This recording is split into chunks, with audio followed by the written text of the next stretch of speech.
तो चलिए आज बात करते हैं इतिहास के उस एक जबरदस्त मुकाबले की जहां दिमाग ने सीधी सीधी ताकत को मात दे दी। ये कहानी है छत्रपति शिवाजी महाराज और अफजल खां के बीच हुए उस मशहूर टकराव की। और ये सिर्फ एक लड़ाई नहीं थी, बल्कि ये तो रणनीति और चतुराई की एक ऐसी मिसाल थी जो आज भी याद की जाती है। जरा सोचिए, एक तरफ था अफजल खान, 7 फीट का एक कद्दावर सिपाही जिसकी ताकत का कोई मुकाबला नहीं था, लोहे जैसी ताकत।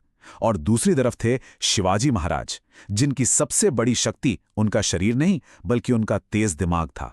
तो ये मुकाबला असल में दो लोगों का नहीं, बल्कि हम कह सकते हैं कि ब्रूट फोर्स और ब्रिलियंट स्ट्रैटेजी का था।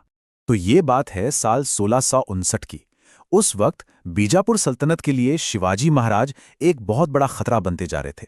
तो उन्हें रोकने के लिए सुल्तान ने अपने सबसे खूंखार और खतरनाक कमांडर को इस मिशन पर भेजा। और वो कमांडर था अफजल खान। 7 फीट का कद, उसकी वो बेहिसाब ताकत और उसकी शोहरत दुश्मनों के दिल में सिर्फ खौफ पैदा करने के लिए काफी थी। मतलब सब यही मानते थे कि उसे हराना तो नामुमकिन है।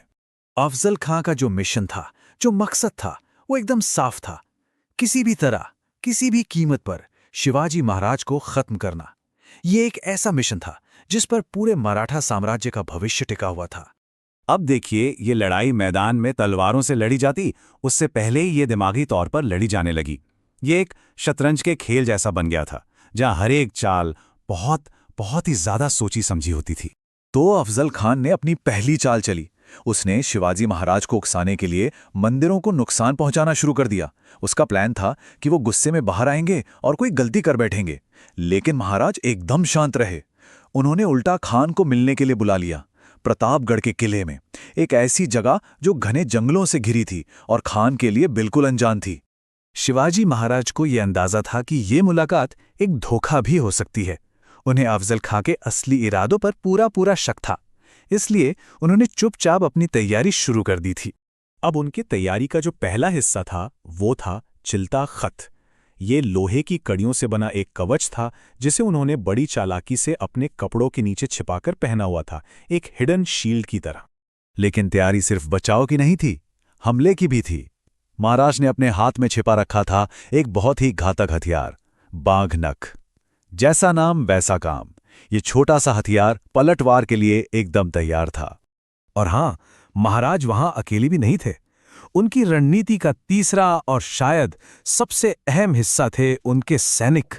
वो सब के सब प्रतापगढ़ के घने जंगलों में घात लगाकर छुपे हुए थे, बस एक इशारे का इंतजार कर रहे थे।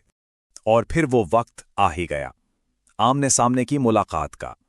एक तरफ धोखे की एक बड़ी साजिश थी, तो दूसरी तरफ उस साजिश को नाकाम करने की एक उससे भी बड़ी तैयारी। जैसे ही दोनों गले मिलने के लिए आगे बढ़े, अफजल खान ने अपनी पकड़ कस ली और अपनी कटार निकालकर महाराज की पीठ पर जोरदार वार कर दिया। लेकिन कपड़ों के नीचे छिपे उस कवच ने उन्हें बचा लिया। और फिर इससे पहले कि कोई कुछ समझ पाता, महाराज ने बिजली की तेजी से अपने बाघ नख से पलटवार किया और इस एक ही घातक हमले में अफजल खान वहीं ढेर हो गया। ये देखिए, ये सिर्फ एक लड़ाई की जीत नहीं थी। प्रतापगढ़ की ये जो घटना है ना, ये इतिहास में एक ऐसी मिसाल बन गई जो ये साबित करती है कि कैसे एक बेहतरीन रणनीति बड़ी से बड़ी ताकत पर भी भारी पड़ सकती है। तो प्रतापगढ़ के इस जीत से 3 बातें एकदम साफ हो जाती हैं। पहली कि असली और सबसे बड़ा हथियार तो बुद्धिमत्ता ही है। दूसरी, अचानक किए गए हमले, जिसे गुरिल्ला वॉरफेयर कहते हैं, उससे आप कितने भी मजबूत दुश्मन को हरा सकते हैं। और तीसरी और सबसे अहम बात कि स्वराज्य की नींव सिर्फ ताकतवर सेना पर नहीं, बल्कि एक शानदार रणनीति पर टिकी होती है। तो सवाल आखिर में यही उठता है कि इतिहास को कौन लिखता है?